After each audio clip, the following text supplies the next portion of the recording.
उत्तराखंड में इस साल आयोजित हो रही चार धाम यात्रा के दौरान देश और दुनिया से रिकॉर्ड संख्या में श्रद्धालु बाबा के दर पर पहुंचे हैं। बद्रीनाथ, केदारनाथ, गंगोत्री और यमुनोत्री के कपाट खुलने के बाद से ही सभी धामों में श्रद्धालुओं की भारी भीड़ उमड़ रही है। खासकर बाबा केदारनाथ धाम आने वाले तीर्थ यात्रियों के लिए हेलीकॉप्टर सेवा सबसे बड़ा और सुगम माध्यम साबित हुई।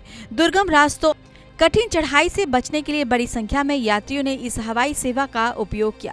यूकाडा द्वारा संचालित शटल हेली सेवा लगातार सक्रिय रही, जिससे यात्रियों को काफी सुविधा मिली।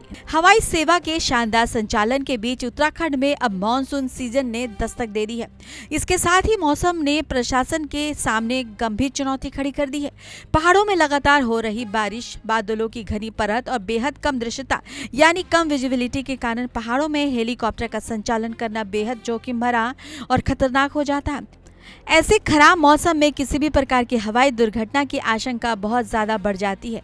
यात्रियों की जान को जोखिम में न डालने के उद्देश्य से अब इस सेवा को पूरी तरह रोकने का निर्णय लिया गया है। हवाई सुरक्षा मानकों को लेकर गंभीर नागरिक उड्डयन महानिदेशालय यानी DGCA ने भी इस पर मौसम के पूर्वानुमान को देखते हुए केदारनाथ घाटी में हेली सेवाओं के संचालन के लिए केवल 25 जून तक की ही आधिकारिक अनुमति दी थी।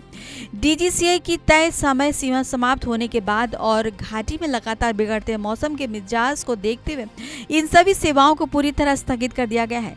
यूकाडा प्रबंधन के मुताबिक DGCA के उच्च अधिकारियों के साथ हुई विस्तृत चर्चा के बाद ही सुरक्षा की दृष्टि से हवाई संचालन को पूरी तरह बंद रखने पर सहमति बनी है। यूकाडा के मुख्य कार्यकारी अधिकारी प्रतीक जैन के अनुसार मानसून के इस पूरे सीजन के दौरान केदारनाथ के लिए हेली ऑपरेशन पूरी तरह से बंद ही रखे जाएंगे।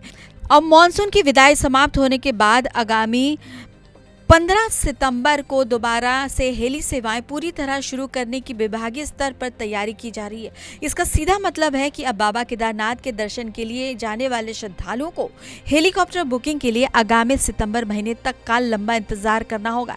इसके बाद ही चार धाम यात्रा का दूसरा चरण फिर से अपनी पूरी रफ्तार पकड़ सकेगा। देखिए, बिल्कुल चार धाम यात्रा इस बार काफी अच्छा फुटफॉल हमें सभी धामों में रिकॉर्ड करने को मिला। और हेली सेवा की जहां तक बात करें तो सभी धामों पे तो कनेक्टिविटी रहती है देहरादून से, लेकिन सबसे ज्यादा हेलीकॉप्टर्स का प्रयोग हमारे श्रद्धालु केदारनाथ जी धाम के लिए करते हैं, जहां से शटल सर्विसेज भी हम फाटा, गुप्तकाशी, सिरसी से केदारनाथ जी के लिए ऑपरेट करते हैं। इस बार क्योंकि मानसून सीजन दस्तक दे चुका है तो सीजन के शुरुआत में ही DGCA द्वारा केवल 25 जून तक ही हमारे को परमिशन निर्गत की गई थी हेलीकॉप्टर्स शटल ऑपरेशंस ऑपरेट करने के।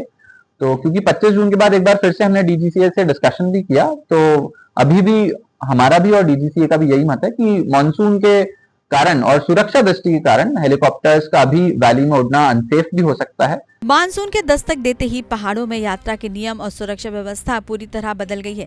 केदारनाथ हेली सेवा बंद होने से पैदल मार्ग पर चलने वाले यात्रियों की संख्या और सुरक्षा को लेकर जिला प्रशासन सतर्क हो गया है।